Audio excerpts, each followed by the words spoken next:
Next, I would like to introduce Nadine Mayer, who is going to talk about milestones and development to look for in the first year.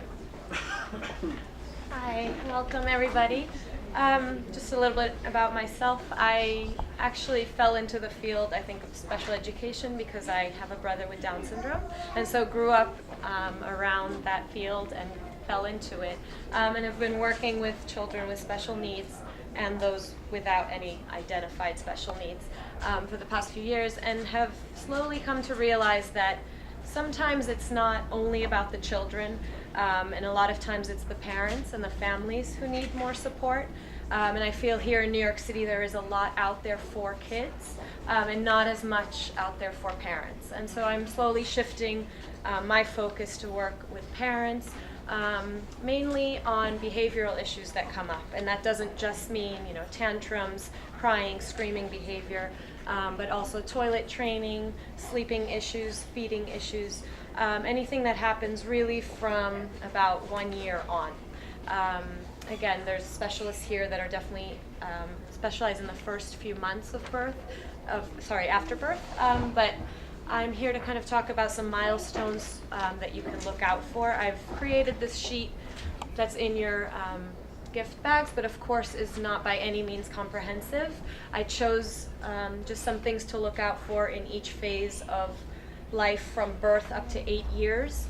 But again, it's not everything, and of course if your child is not hitting one of these milestones exactly at this time, it doesn't mean there's a huge issue. Kids are very different. So again, I want to stress that this is average child development. It's written at the top. But I want to just talk a little bit about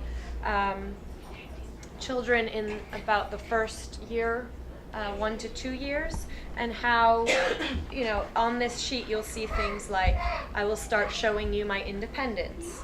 I will start using more words. These are all really great things. Of course, when children are using words such as, Mommy, can I please have a cracker? That's wonderful that they're using their words, but a lot of times we'll hear, screaming, crying, throwing myself on the ground, and screaming the word cracker. He's using his words, but is this appropriate? Not so much. So it's actually, sometimes it becomes a behavioral issue, and I really want to stress the fact that we shouldn't wait until these tantrums or behaviors are occurring so often that it's become stressful for both the parents. Teachers at school are now reporting these behaviors occurring again. It's really important to create kind of a preventative environment in your home so that you're not waiting for these issues to become either a diagnosed, behavioral problem, or even something that's occurring so often that it's becoming so stressful.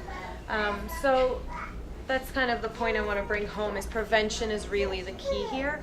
And how you can kind of do that is creating as much structure as possible in your homes. I'm sure you'll hear that children with special needs thrive on structure, but it's really my belief that any child thrives on that structure, and children that are just left to do whatever they want, whenever they want, it actually makes them feel insecure and they don't know what to do with themselves, and you start seeing more and more behaviors occurring then. So it's really important to kind of prepare kids for new events that are happening,